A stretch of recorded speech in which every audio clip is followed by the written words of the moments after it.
You're listening to WCOM LP 103.5 FM Carborough and Chapel Hill. It's a Tuesday, it's 5 o'clock, and that only means one thing. It's time for another round of Snarky Faith with your host, Stuart Deloney. This is a space where we irreverently wrestle through life, culture, and spirituality, all with our heads in the clouds, our tongues in our cheeks, our hearts in our sleeves, and our feet on the ground. At Snarky Faith, the questions or even the answers are never the point. It's all about the conversation. So here's your host, Stuart Deloney. Well, good afternoon and welcome to another round of Snarky Faith. I'm your host, Stuart Deloney, and Snarky Faith is radio for the spiritually disenfranchised. If you've had enough of the insanity in Christianity, you've come to the right place. Here at Snarky Faith, we're all about finding a sane faith grounded in reality and working to make the world a better place in tangible ways. This is not a zone for spiritual escapism, Sunday school answers, or Christianese. We're here to call out religious BS and look for better ways forward. And today, actually the day of recording this is Memorial Day. And I felt like we needed to have a good old conversation about pacifism and nonviolence on Memorial Day. I'm also saying this as you are listening to this, which will all, by the time you listen to this, it'll already be June. So let me begin the show by also saying Happy Pride Month. Happy Pride Month, everyone. So if you're new to the show, this is not a regular Snarky Faith episode whatsoever. Because what I'm doing here is I'm cracking into the old Snarky Faith vaults to actually bring back a conversation, an episode many, many moons ago, many, many years ago, back in 2015, when the show had a totally different even format.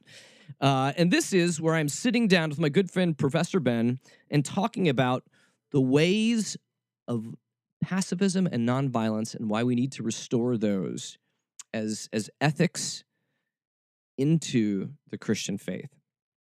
I'm tired of an American Christianity that seems to love militarism and guns and everything along that nature, which, hey, hold a second, I think we need to have a conversation about why this doesn't really make sense. So yes, the format may be different, but the snark is still the same. So I think you're going to have a great time listening to this. And I'll catch you guys again next week with a regular show, back with the regular format. But I hope everyone has a fantastic week ahead. And hey, again, happy Pride Month. I'll catch you guys next week. Enjoy the vintage Snarky Faith. Here we go. Well, good afternoon, Chapel Hill, Carborough, and everybody else that doesn't fit into those two categories. I'm your host, Stuart Deloney. We're here for another round of Snarky Faith Radio, and joining me, as always, is my trusty co-host, Professor Ben. Ben, how goes it, my friend? Hey. It goes. It goes. It goes and goes. It goes on a hot day in Carborough today. It's 88 out there. It's beautiful, but it's starting to get sticky. Oh, my friend, it's going to get much worse as the summer goes on. I know. I feel like I'm living in a fairy tale land right now because it's been so nice. We haven't even put, air conditioning has not come on in our house yet. Yeah, that's the best. Open the windows. Smells nice. Yeah, I think it's more of just a personal challenge in our heads for my wife and I because it always feels like failure once you have to flip on the air conditioning. Yeah. I sweat at the drop of a hat, though, so I don't do well at night it has to be a really nice, 70, 65 or something outside, or else I will become moist. Moist, okay. And that's not, we're not talking about any bedwetting issues. Not in a naughty way. No, just the sweat glands. Nice. Yeah. Well, maybe it's cleansing. Is it a cleansing thing? It probably is, yeah. Yeah, you're letting out toxins. Toxins, yeah. All right, well, let's lots of toxins. Let's hop into the show, and to kind of be slightly thematic now that we are on our descent into summer, and I know kids here in the area. I like that it's a descent. It's not an ascent. It's unscented. I don't know. It just feels like it's... It's definitely not unscented. That is very true. Not on my end. But with, I at least know, I was thinking of it from the perspective of school being out in 2.5 weeks. And so everything feels like a descent, at least if you've got kids around, to where it's just kind of that last little push to get done, where their brains have already been checked out for a month at least. But so what I wanted to do is I wanted just to have us to kind of kick off the show, because now this is the weather where you're going to have people laying poolside, going on vacation and everything else like that. And I thought we should do an unofficial or official, whichever way we want to call it, summer reading list from Snarky Faith. and just giving some. This is not exhausted by any means, but it's just a few. Mine is. Yours is exhausted, okay. Which I do. I see you've got like a stack of paper in front of you. You have many and many. And no, but a summer reading list for those who care to be enlightened, maybe on that list or things like that too. I don't know. I brought 3 and mine are kind of a smattering across the board of stuff like that. So Ben, what do you have on your summer reading list to potentially recommend to others? Okay. We go to the beach every year and my family lambasts me for what I read at the beach. But I brought War and Peace a couple years ago and they're just like, why? That's not a beach book. That's why you're the intellectual, Ben. That's why you're Professor Ben. That's not true. I just don't. There are so many books out there. I don't want to waste my time with one that I'm not exactly sure on. So I would rather knock out some of the ones that the historical community has agreed upon, at least Western people have agreed upon as good books. That's not necessarily what I'm throwing out today. But, okay. But at least this list from you take this seriously. You have a passion for a summer reading list, and so this has all been vetted. Yes. So let's hit me with your best shot. So fire away with the recent advent of Thomas Pynchon in the cinema with Inherent Vice, which came out a couple months ago. I was really excited about that. I figured I'd just throw out my favorite book, and I mean it's very short. If you want to get into Thomas Pynchon, it's a great book to start. It's called The Crying of Lot 49. I don't want to give away anything about the title. It's basically like a lot of his books. There's a lot of paranoia and there's a mystery that unravels as things go on. Unlike his other books, there's actually a somewhat linear plot in this one. And there's this conspiracy that's boiling underneath, but you're never sure whether or not the conspiracy is real. So there's this paranoia that's in the background. Love that book. So that's my short, and I mean, it's like 150 pages. That's the short and sweet version right there. Okay, so what do you got next? I kind of step up to the next one. I want to throw out some Kierkegaard for people, but this is an entry-level Kierkegaard. It's not, like a Danish sentence of compound words that runs on for 10 pages. Okay. It's called Training in Christianity. And really, I almost wish that every Christian ever would read this book. I really think it should be a requirement for getting into the Christian circle. Like before baptism, you have to read Training in Christianity by Soren Kierkegaard. I have not read it, and so that probably should be an entry point for me to be your friend. Yeah, you're outside of the circle. Okay, I still have I still have my checklist towards friendship. Sorry, I'm working on that one. Yeah, you need to fill that out. So you got Kierkegaard, and why do you love that? It's just I think it's his. It gives a very straightforward view of Christianity for him and of Jesus and the role that Jesus played. There are a lot of great metaphors in it. And it's not the type of book, he wrote some sermons and things that are also really accessible, but this one is just a straightforward view of his view of Christianity. And I think it's fantastic. It's had a huge impact on my life. So would you say it's like an existentialist's approach to Christianity? Yeah, there's definitely a bend. Even though I do, one of my pet peeves is that people call Kierkegaard the father of existentialism. I just don't know if he would claim that for himself because he's not and we'll get into this today, but he's not an ist person. He's not an ism person. And it's hard to father something when you're always on the outside. That's true. Yeah. And probably most existentialist philosophers, even though they draw a lot on Kierkegaard, always discount him for being a Christian. So that's the part at which they cut him off. They'll quit reading at that point. So that's book number 2. Number and then 3. Gonna throw down the big one, the Gauntlet, because I feel like he doesn't get a lot of credit, but Gilles Deleuze, I don't even know if I'm saying that correct, and Felix Guattari, again, I don't speak French, but so they wrote a book called Anti-Oedipus, Capitalism and Schizophrenia. And just like Nietzsche wrote the Antichrist, which was his book basically detailing this sort of fascism of guilt and sin and morality in his world that allowed sort of weak people to rise up. Deleuze and Guattari have written this book, Anti-Oedipus, which basically uses that sort of anti-Christ symbol, but it's against the Oedipal identity.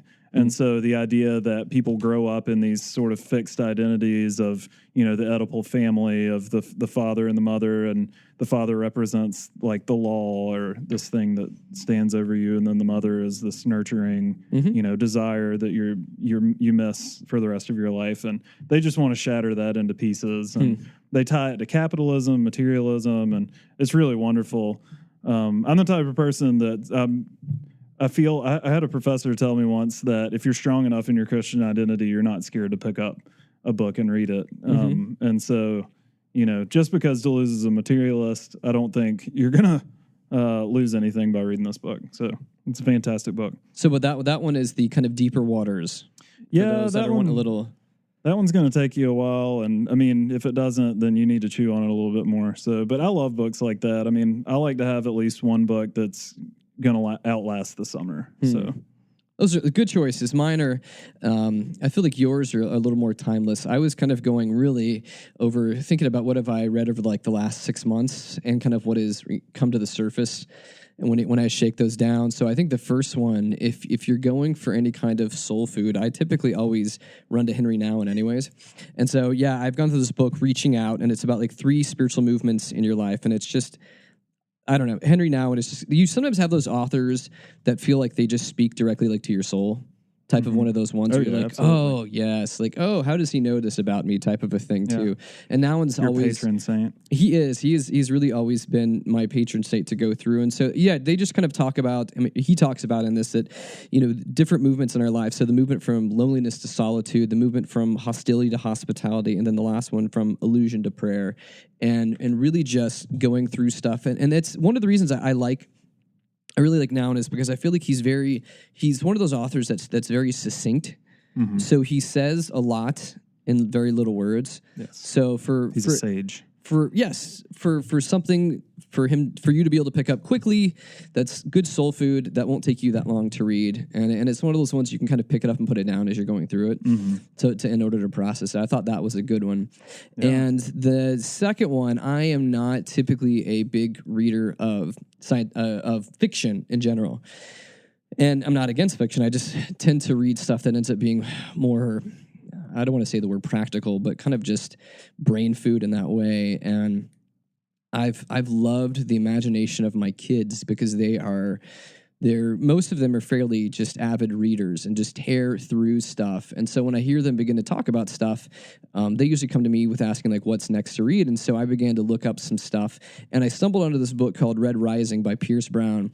Total like kind of sci-fi action adventure type stuff, and it was one of those ones. I haven't had an experience like this in a while for a book because it's not small. It's somewhere like 450, 500 pages, and I found myself like reading it in 2 or 3 days, the first one, and I was lucky enough that he'd already written the second one at this time, so I was able to take it back to the library, get the next one, and chew through that in about 3 days. Still, the second one, Golden Sun, very, very good, and now I'm just angry because the last book doesn't come out until like spring. And so it's one of those movies that's written well that you can kind of watch going like, oh, I could totally see them making this into a movie, and it would actually be pretty good, unless they screw it up. Isn't it nice to read the book before the movie's made? So you're not one of those people that read the other way around. Yeah. Well, I'm totally that person. I do that all the time. I'm like, oh, that was a good movie. I need to read the book. Yeah. So that one. Yeah. That was very, very good. I love it. And the last one, which I think will begin to lead us into our deeper conversation today, is one that's kind of I've been just slowly, it's not a long book, but I've just been slowly chewing my way through it. And it's called Farewell to Mars by Brian Zahn. And it's really about taking a different ethic towards looking at faith and war and violence and things of that nature. And Zahn goes into really picking out kind of what happened to Christianity, a lot of it once it got married with Roman culture with Constantine, and begins to kind of look through the eyes of what does it look like to be a nonviolent person. I mean, not that we're violent people, but I guess to practice the ethic of nonviolence in a faith of Christianity where we live in a culture where, and we've talked about this endlessly on the show, but to where it seems like that Christianity ends up being intertwined with politics, and a lot of politics leads us to war, and war a lot of times is just about other than great means. I don't know. They're very politically minded means that go to that. And so Zahn does a really good job of kind of picking apart the things that we think that we say is Christianity and the things that really have just been culture. Mm-hmm. And that would be my list. So all right. Henry Nouwen's Reaching Out, Pierce Brown's Red Rising, and Farewell to Mars by Brian Zahn. And so with that, I wanted to jump in to our conversation today about nonviolence and or pacifism. So are you buckled up and ready to go, Ben? Yeah. This is out of my realm of expertise for sure. I don't really know if I have a realm of expertise, but this one's definitely far, far left of things that I've thought deeply about in my life. Well, and I like to throw this out too for all of our listeners out there, just to know that you can catch this episode and last episodes on like www.snarkyfaith.com, and even on there you can email us questions at snarkyfaith.com. So if we're going in areas that you're like, these dudes are totally wrong, or I like that and add to it, yes. So by no means are we experts, but really, like we say in the intro here, we really find the idea of conversation and dialogue and wrestling through it a very important process. And so we are going to really step into what does pacifism, what does an ethic of non-violence look like in a perspective of a Christian faith, and is that a component that should be part of your faith? And so I began by talking a little bit about Brian Zahn, and Brian Zahn he's a speaker, he's a pastor, he's an author, and what he really, I think, began to get out, which I thought was very interesting with this. And one thing that he was a little turned off at when you begin to label people being a pacifist, and when you begin to put people in the camp of saying, "Oh, you are a pacifist," that you somehow have kind of hopped into that box, and then that box begins to define you. And so a lot of what he likes to talk about within that, because when you say pacifism, it's often wrapped up in politics as well, too. Like that's mainly, I think the term is typically used in a political setting. And when we begin to use it in a faith setting, we need to use different terms. And so I think some of this, we may bounce back through the terms, but I think we're just really talking about an ethic of nonviolence within that. Mm-hmm. Yeah, we need to throw out where that idea came from. So Ben, put that on the table. Professor Ben, let's. Where did this idea of not being put in a box come from? It's Kierkegaard. Yeah, he quotes Kierkegaard here. Says, "When you label me, you negate me." That's been an important little phrase for me. Just because, and I know that I think people are familiar with this idea of, don't call me this or don't call me that. I'm more than that, but even beyond that, I think it's more for what you think about yourself as that type of, whatever ist or ism. So as a pacifist, a lot of times when people say that, it's reinforcing their identity, and their commitment is to kind of telling people that they're that, or showing people that they're that.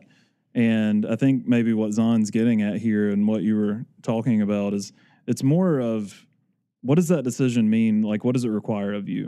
What does that decision mean to you as a person? Not what does it mean to the person you just told walking down the street, or you got on Facebook. And I had a friend that actually did that. Actually had plenty of friends going through Duke Divinity School that decided that they wanted to be pacifists, or that they were pacifists, they should be.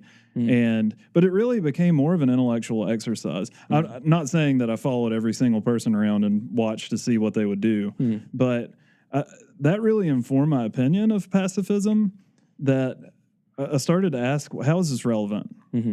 Like, what sort of decisions do you make on a daily basis that require you to be a pacifist? And I think for some people, it does lead to, not wanting to be in selective service, or not paying taxes and things like that. And for some people, it does become maybe like a voting issue or something like that. Sure. But to me, some of those now, if you don't pay your taxes, then you're hardcore. That you're gonna have the government coming knocking down your door. You're living off the grid somehow. Right. Yeah, there are definitely like consequences of that. But some of these other things, I really wonder how much it requires of people versus finding ways that connects with you and letting that be a relevant question. So if you do find yourself, and I do think there are definitely people in the world that question can be a very, or that stance, a nonviolent stance, can be a very significant thing in their life. To comport themselves to nonviolence is going to require a ton of them. Yeah. So I had a professor at UNC who was fought in the Eritrean Civil War when they seceded from Ethiopia, and to hear his just description of his life during that period of time, for him to stand up and obviously he wasn't a pacifist, but for him to stand up and say, I'm going to be a pacifist in this moment, requires so much of him. It's so relevant to his life at that moment. Or people in Eastern Europe in the 90s and in Serbia and places like that, or even now in certain countries in the Middle East and Africa. And I mean, there's violence going on there. Now, to me, I mean, I do live in Durham, but I still don't feel like there's violence. I've never seen violence in Durham. Well, I think you hit like the nail on the head with a lot of this. When people begin to talk, when you hear the word pacifism, you think of just the initial idea of just you're anti-war. And I think when you begin to just say it on that level, that really, like you're saying, unless you're in certain geographical areas, that's not something that you're necessarily confronted with on a regular basis. But I think when you begin to take it to the level of nonviolence, I think you could begin to look in smaller areas in your life, like where does violence occur? What does violence look like in my sphere? It may not look like me needing to protest, a war or a war zone type of a thing, because it ends up being one of those things I think that happens. And yes, I'll just throw this out in a totally like blanket judgmental way, but a lot of times when I hear people talk about it, it ends up being one of those things that you use at cocktail parties or you hear like around coffee shops. It's one of those things that kind of, I don't know, people like to identify with themselves or wear t-shirts or bumper stickers, but it ultimately requires very little of them, especially living in America. We're not necessarily confronted with that on a day-to-day basis. And in some situations, it actually helps you. I think it actually would augment your social standing. So I've noticed recently, at least in the area in which we live, around college campuses and, like you said, coffee shops and things like that, to take some sort of stance that someone feels is outside of social norms actually, I guess, helps you in some way. I mean, you really are trying to be more interesting to people. So there is that aspect of it, but yeah, I mean, definitely where I'm from, if you were to march around saying I'm a pacifist, people would just think you're crazy or that you're a, left-wing nut job or something like that. So, I mean, I do think that there are definitely places where to stand up and say, I'm a pacifist or that does have social ramifications. But even then, how much does that cost of you? Obviously, if you're announcing to people what you are, then you don't really care what they think of you. And so beyond that, again, I ask, what does this cost you in your life? Well, and I think that we bring this up because part of what we go after here on the show is to be able to talk about stuff that ends up being relevant towards faith and culture within that. And I think that when so often, and that's hey, I'll just go ahead and say this. One of my reasons for even doing this show is to be able to give a different spin to what faith looks like in America in a way that when most people think of evangelical Christianity or just Christianity as a whole, if you take a step back from that, we end up thinking of it being some sort of a patriotism, love of government. We're founded by a Christian nation, all those blah, blah, blah, blah, blah. And so part of the goal for this is to be able to allow people to look at this from a different angle, begin to say, wait, it doesn't have to be just like that. And I think when we start to look at this in a way, and Zahn, I think he makes a really interesting point in this article talking about, one, that pacifism is a political position like that's on violence, but, for us, and I think that's what you were saying with the isms, like to be able to be someone that follows after the way of Jesus, you begin to have to say, I'm a Jesusism or something, Yeah. I mean, like that, and that you... We're a Christian. Well, I mean, yeah, it's kind of like... I'm a Christist. almost sounds like you're cursing somehow. Christ-ish, you know. No, but you begin to have like a system of ethics of things that are kind of the pillars on what you begin to live around. And so I think then for someone to say that they follow Jesus, I think we have to begin to look at this, because I think in our culture today, where you think of Christianity as being right-wing, conservative, you know, the Republican thing. And I know that's stereotyping, but it just gives us a talking point to move from really to look at this, to advocate for nonviolence, to advocate for a different way of living. It really goes back to that whole counterculture way of Jesus. And I think so much, or so often, if you begin to, if you are an observer of culture, I think that you can see Christianity as anti-culture and not counterculture. And I think those are two very different distinctions to be had with that. And I think that when you're anti-culture, you're really just out against it. But I think to be counterculture, you're still very well immersed in it. Mm-hmm. You're responding to it. Yes, you're responding to it. You're immersed in it. Sticking your head in the sand and being reactive to everything. Yeah, making, you know, castle walls and moats, you know, ways to separate yourself, but you're actually looking to be able to have a different ethic and kind of on how you live. And I think when we come to this, we begin to look at Jesus as a person that would advocate nonviolence. And we'll get to the detractors of this school of thought a little bit later in it. But when I was reading through some stuff with Zahn, I had never thought about this, and the reason I have you on the show, Ben, is because you are a much wiser scholar than I, and so I already told you this is way out of my field of, and you legitimize thinking. my folly within it, but he began to construct a whole ethic, or not, but he constructed an argument around when you begin to look at Palm Sunday, and I've never really heard it preached in this way, where you have, for those of you that know, Palm Sunday is a Sunday before, well, if you're going to do it chronologically, Palm Sunday on the liturgical calendar is a Sunday that happens before Easter, and it signifies the time where Jesus began to ride into Jerusalem, was greeted as, you know, as the Messiah, as the Savior. You have people cheering, they're laying down palm branches, and it ends up being this huge kind of crescendo, especially if you've been reading through the Gospels, on, wow, like look at what we're building towards here in Jesus's kind of campaign or ministry, or however, you know, way you want to put this. But when you begin to look at it, it was digging a little deeper into it. It was the Jewish people at this point of saying, finally.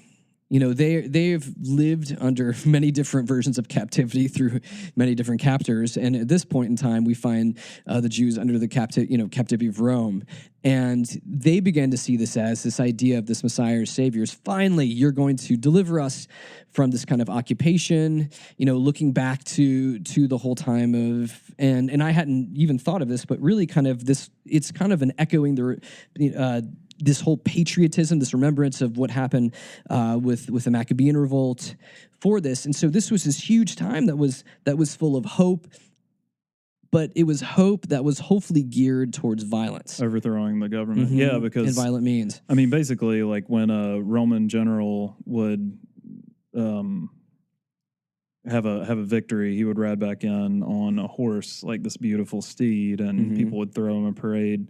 And this is... you know, Jesus coming in on a donkey, and really hasn't, I guess, technically done anything outside of the healings and, you know, his sort of ground ministry, foot ministry.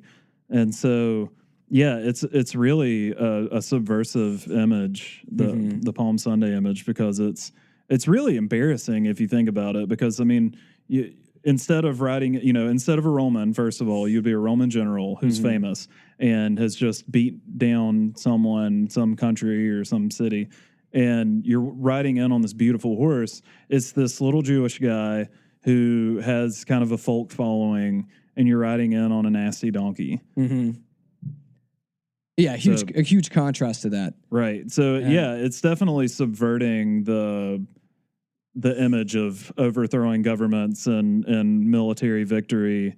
There's actually a great book I could throw on the summer reading list. Oh, throw it on there. By Kavin Rao, called World Upside Down. I think that's the name of it, which is his version, his view, his reading of Luke, Acts. And one of the points he makes very strongly in that book is that, and he definitely makes this point through Luke, Luke did not see Jesus as a zealot. And so the Maccabees would be a zealot. Yeah. would be zealots, and zealots, are passionate about overthrowing the government through violent means. Jesus is not depicted that way in Luke Acts. But he does overturn the world order. That's what's so interesting about Jesus. He doesn't have to do it through violence. So I think that's relevant to this conversation. Oh, absolutely. Definitely read Kavanaugh. Well, but with that, what's funny, and I think that's what begins to happen today, and I think that we miss this a lot of times, and I throw this out there for those of you that kind of like to look on from the outside of Christianity or have looked at it and said, pfft, because many a times I said, pfft, or much worse. But we are basement. We are regulated by the FCC, so pfft is what you'll get from me, and. I don't know how that was relevant. I just wanted to throw that in. No. but looking at that, I think that you begin to also see these parallels that begin to happen where Jesus is absolutely misunderstood by people that are saying they follow him in this, to where, they're looking at this as like, oh, hey, this is our agenda. This is going to be filled with violence and it's going to give us what we want. Right. And I think that if you look back over the history of Christianity, I think there's times where those same things continue to rear their ugly head over and over, where you begin to not see, this whole, idea of Jesus being a nonviolent person, and that change happens through this new way, that this idea of the kingdom of God happens through a community of people that hopefully hold to an ethic of nonviolence and doing something different, which we'll get into that in a minute. But you begin to see all these other ones that are like, yay, we're on this bandwagon because we're going to get this stuff that we want. And I think that you see that happening in our country today. And I know this is not the point of this whole thing, but I think there's an interesting parallel between what they were seeing Jesus as back then and what a lot of folks see Jesus as today. And I think that many times, even within faith circles, I think we misunderstand stuff, or we just interpret Jesus the way we want to interpret Jesus. Yeah, and Zahn brings up this point about violent movies, how in his youth he enjoyed violent movies, and Cowboy Justice held a romantic appeal. And I totally get this, because I grew up liking The Karate Kid, and then moved on from that to Kung Fu movies just in general, which literally have the same plot. Every Kung Fu movie has the same plot. There's a Padawan trainee, and then this person has a master, then the master dies, and then the person learns some new move through special training and then goes and kills whoever killed his master. So it's always retributive justice. And I think 80s action movies were modeled on that story. I'm sure there are lots of Westerns and things that have that, because it really is satisfying. There's a moment in the beginning of the movie where you are hooked because you want to see someone die. You're like, this is not fair.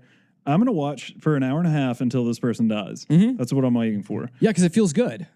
And that's what I feel like the Jewish people at that point, they had gone through so much oppression. And even with you mentioned the Maccabean revolt. I mean, at that point, there's this man named Antiochus Epiphanes that comes in and sets up these idols and things in the temple, the Jewish temple, and it defaces it. It's a giant middle finger to the Jewish community, on top of occupying their land and killing people, and I'm sure all of the terrible things we all know come with being occupied. And I mean, this harkens back to the Babylonian exile. It harkens back to Egypt. I mean, this is the story of the Jewish people, and they're waiting and saying, when is this going to turn around? When is the bad guy going to die? And so you could imagine, I think we have the benefit of 2,000 years of Jesus' story and tradition to maybe soften some of that cultural context, but the Jewish people didn't have that at the time. And so I could imagine Jesus just being really frustrated, but at the same time, maybe it's weeping tears of sorrow that people can't get that there's another way than having to rule with an iron scepter. So they all thought he was coming in and the Messiah would smash the Roman government to pieces, which he sort of did, but in a very different way. And so that brings us to this point. you hit on this exactly, and it was my question. So what we've started doing on the show is I'm trying to throw like 30 seconds on the clock and giving Ben a very big topic because it make me look stupid. No, not make you look stupid. It's Ben has like you have a very big brain, and I know that like if I ask you something, it ends up being like there's so many different directions I could go in, and how do I explain this fully? And to put you in to 30 seconds on the clock, it's very difficult for you. And since you already broached this, I will throw this at you anyways.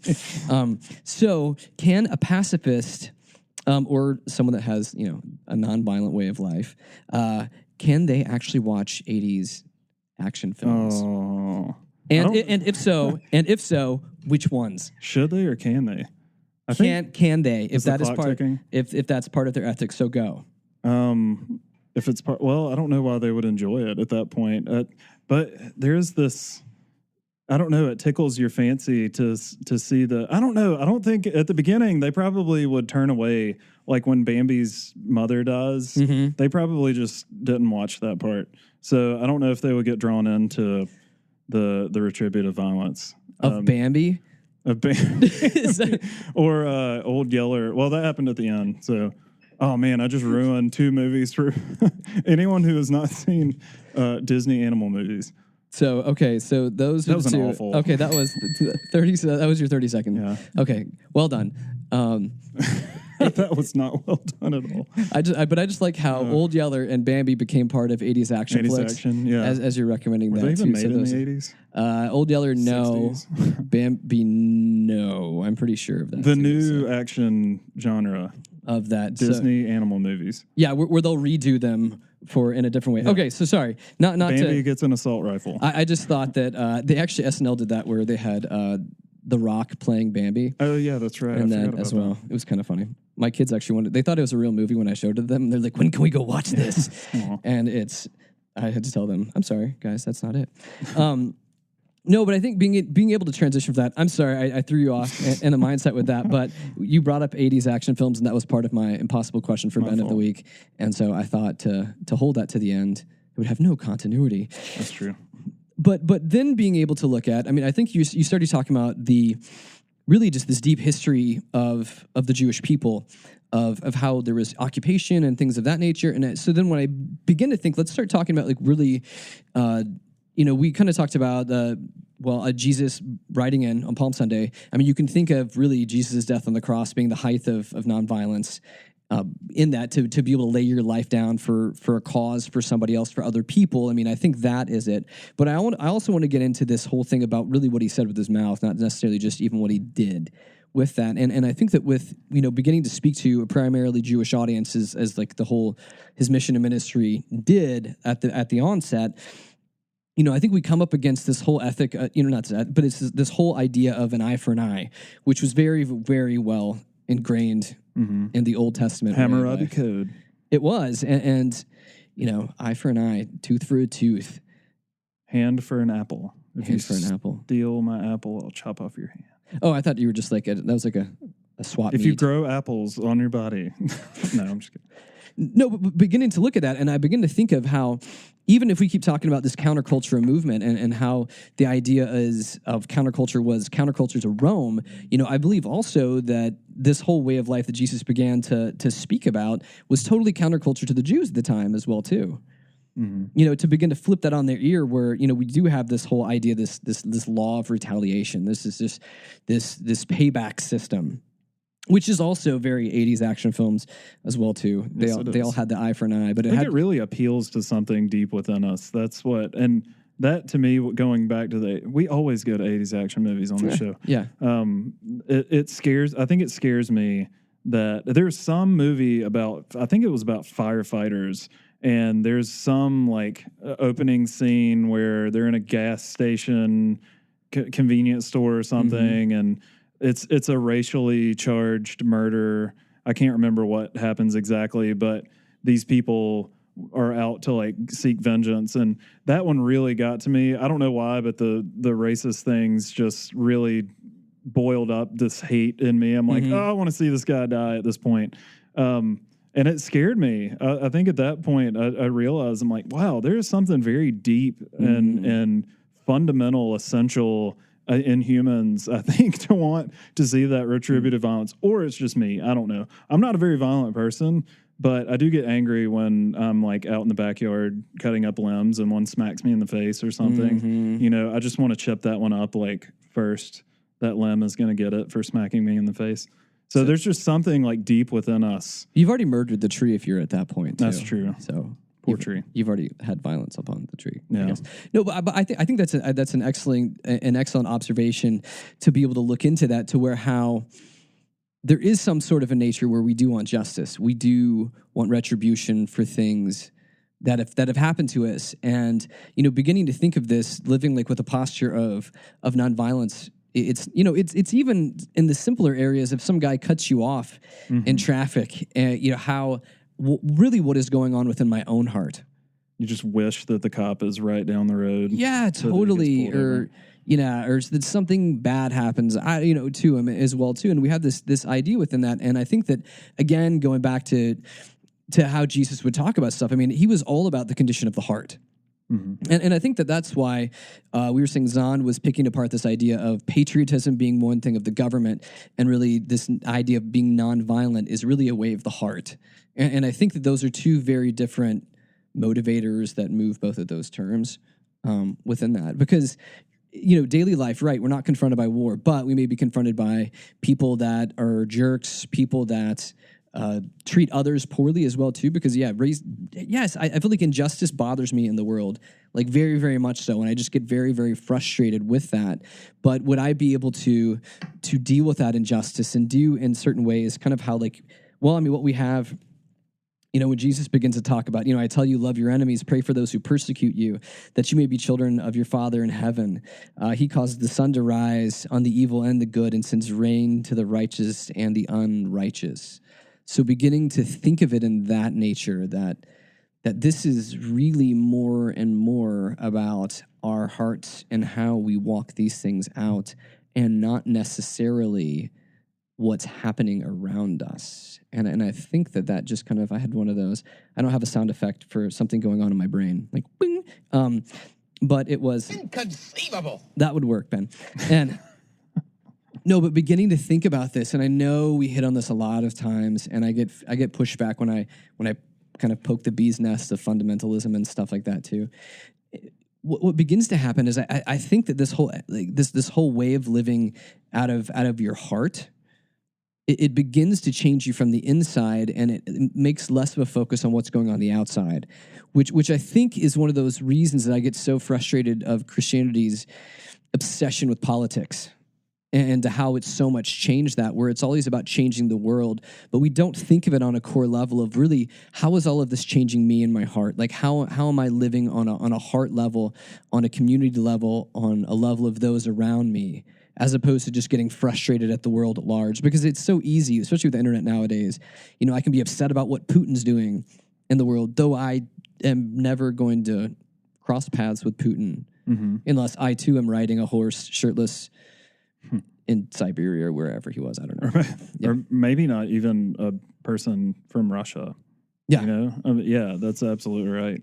And this gets into, I like the contrast. We have a couple more articles here between Daniel Heimbach, his article on why I am not a pacifist, and then Stanley Hauerwas on Christological pacifism. You know, we had to bring in Hauerwas on the always got to do that conversation. Yeah. So hop into the anti. Yeah. So with Heimbach, one of the things I really pull out of this article, so he gets into this idea that he says, you know, the short answer to why I'm not a pacifist is that Jesus was not a pacifist. He doesn't really explain that. That's frustrating to me. But what also, just to be noted, and I'm sorry to stop you, but yeah, he is, just for his background and stuff, he is professor of Christian ethics at Southeastern Baptist Theological Seminary, and yada, yada, yada. Okay, so keep going. I mean, he does kind of bring in some examples later on of, you know, Jesus getting angry and rebuking people, and that he says, you know, I come to do violence. At some point, he like pulls out one scripture, but it's interesting because to me, he what I call it spiritualizes it. He turns it into this sort of idea of something that really, I don't think affects us at all except on a psychological level. So what he says, Jesus certainly is the Prince of Peace, and he quotes Isaiah and Luke. But the sort of peace Jesus offers the world is the peace of reconciling sinners to God. Now, I'm not going to dispute that. My problem is, I think that what this does is it excuses Christians from... It's like that doesn't manifest in behavior somehow. And so all it is this idea that we're forgiven. And I guess at most we feel good about ourselves. We don't feel like God hates us anymore. Well, and if you're thinking from the background of being Southeastern Baptist Theological Seminary, I mean, we're again talking about the obsessiveness that would be about all that really mattered was the cross, dying and saving people. And then all we really focus on is finally being in heaven with God. And so I think that, it ends up kind of being one of those things we begin to talk about stuff that, you could also say, do you understand the words that are coming out of my mouth? That was not a correct one. So, but you can go with that. No, actually it is. Actually, totally is. Sorry. I had a brain cramp. But thinking about this, I mean, we begin to think like what you're saying when you say peace, I don't think it's what peace means in this instance. I mean, they're almost saying it in a way of justification, or something like that. And when you begin to say someone is like the Prince of Peace, you are casting all of these different deep theological meanings on top of peace and what does God speak of, especially in the Old Testament, about shalom or being like a messianic community of God. You begin to do this, and it's funny when it's just kind of like, yes, the way you say peace doesn't mean peace the way I would say peace, or even, in fact, I think that the way a lot of the Old Testament says the word peace. I mean, I feel like he's just using it for propping up his own argument. Yeah, absolutely. Well, I mean, again, it's not really taking things as a whole. It's sort of transforming things into this idea that excuses people from. It's almost like, to me, it's almost like the idea. And disclaimer, I'm not saying people should not pray. I think prayer is a very great thing. It's a great discipline, and it's very powerful. What bothers me is that when people will pray in lieu of doing anything else, they'll say, "Oh, okay, I'll pray for you," and that's all they do. They won't, it doesn't manifest in any sort of behavior at all. Yes. You could have a close friend that has lost their job and saying, "I'm really afraid I'm not going to be able to pay the mortgage this month." And the typical response to it is, "Oh, I will be there to pray for you." Right. Whereas hopefully, if you were living, you pay my mortgage? Yes, I mean, if you were living as in a community, and hopefully a community that would look like being, a child of God in that community, that your response would be, "How can I help you right now?" Or not even asking that question and just simply writing a check to them. If you had the means to do that, or buying them groceries, helping them out in some way, not to, to where, again, I agree with what you're saying, not to say the prayer isn't important, but so often we use it as an insulator or a way to deflect the problems of the world that are happening around us, where, I think that don't spend time praying for God to move when you're there and you're saying that you're a person of God and you're choosing not to do any of it. And so I think at that moment, I don't know what you're doing. When you're going off and praying, I mean, what you're doing is you're kind of just being extractionary in how you look at it. No, and I think that too, like with, was it Heimbach? How are you saying? Yeah, Heimbach, yeah. A lot of what he's getting around, again, which I think oftentimes that kind of whole Baptist conservative way of looking at things, we end up we look at faith always through the idea, always through politics somehow. He brings into his argument that Jesus wasn't a pacifist. He begins to explain something through talking about the ethic of just war, which is almost a whole different conversation, that we have here. But to begin to look at this in the ethic of just war, that's something that you're talking about on the level of nations in many ways, or the level of higher up politics or government or things of that nature, of how we... Sorry, we always get people coming by on the air and making weird gestures to us in the studio. And so, yes, sorry. No, but we say it from that level. We are we are wanting, I don't know. It just bothers me when we begin to negate the entire part of us that requires us living in community with people and us living out a certain, ethical standard of how we live and love those in this world. And I think bouncing back towards, one of these other articles, we begin to talk about this idea of what does it look like to love your neighbors? What does it look like to love your enemies? Talking about stuff like that, I think that they're way more powerful than being able to say, I don't know, that Jesus wasn't a passive. I feel like it's a cop-out. Yeah, well, to me, like even bringing in the just war conversation, I mean, what that does, I think it empowers you to become so your Christian responsibility with regards to pacifism or whatever is to get into a classroom and argue with people. And you spend the rest of your life writing books or whatever it is while the world goes on outside. And to me, I know that there's a select handful of people that do make giant decisions with their fingers on buttons and things like that. I don't know how much they listen to people in universities the around here. Circles, yeah. Yeah, I don't know how big of an impact that has. Well, and whoever people have fingers on the button, those are few and far between if we talk about the overall population, like of a country or our country. Yeah, absolutely. But again, it excuses people from those day-to-day decisions that they make, and we all do that. And again, that's why it bothers me even using the word politics as if it's something that we don't do all the time. Sure. We do. And I think that kind of ties into some of what we can land with Hauerwas. So Hauerwas is reading Yoder. He's not shy about saying that he didn't come up with this strand of pacifism or this idea that he talks about in this article, but a big point for Hauerwas, a big point of pacifism is that Christ is on the cross, and to me that would be the giant question to Heimbach.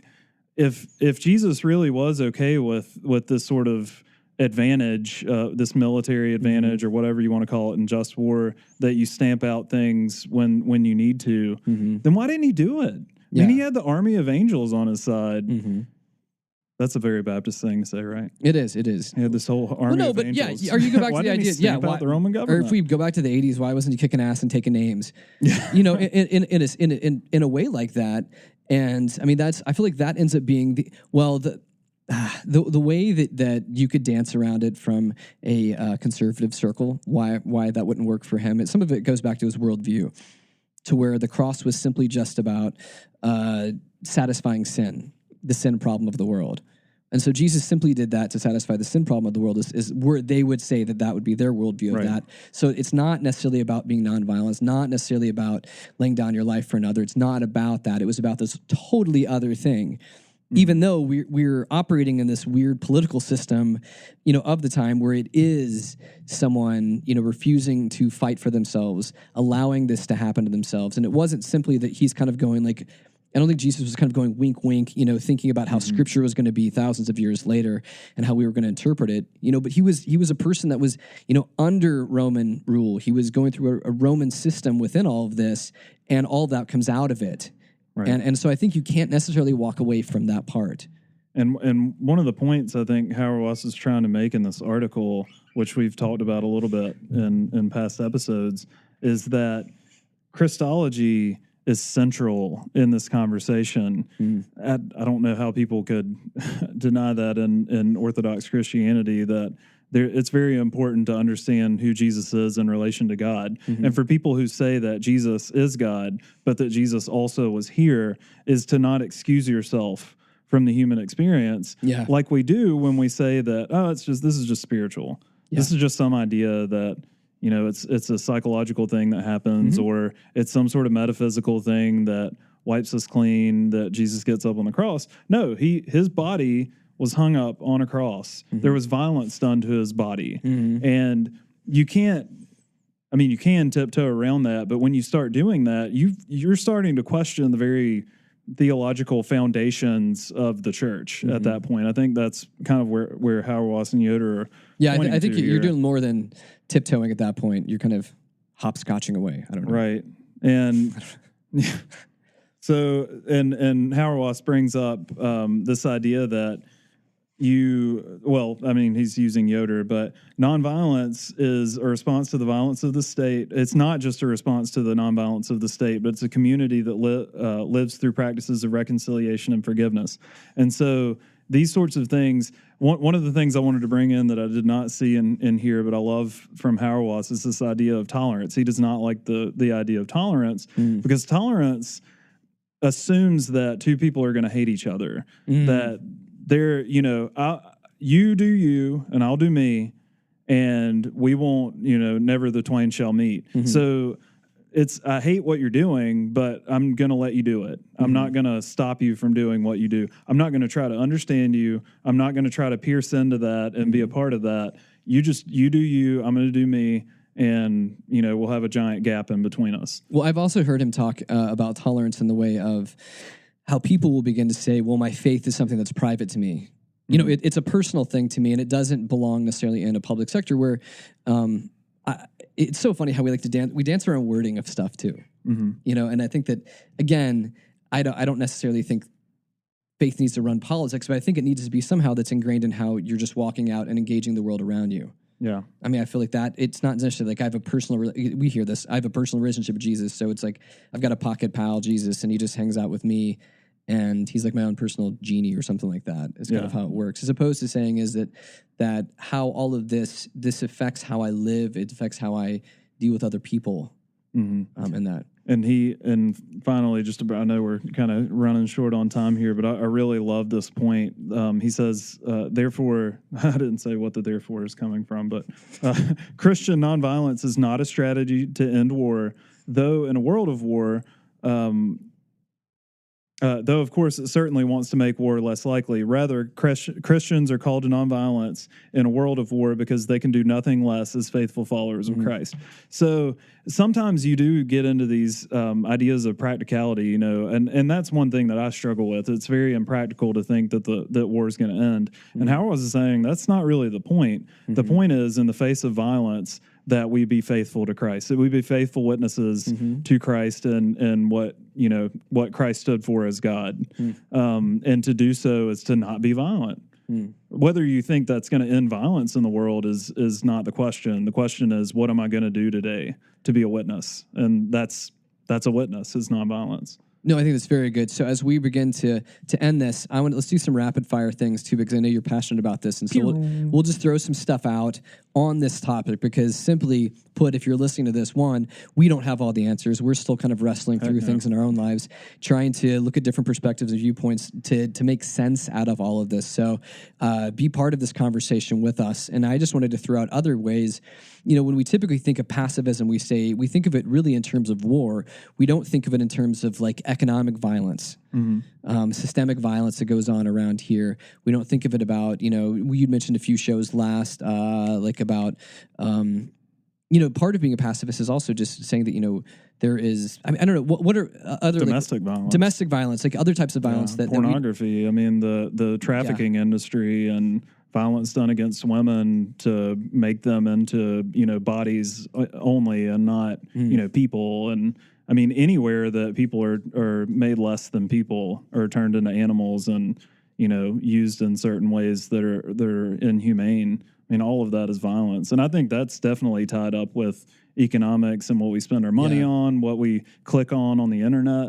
All of that stuff is making decisions that's saying, this is okay. It's okay that people are treated this way, which is, to me, is violent. You're doing violence on those people.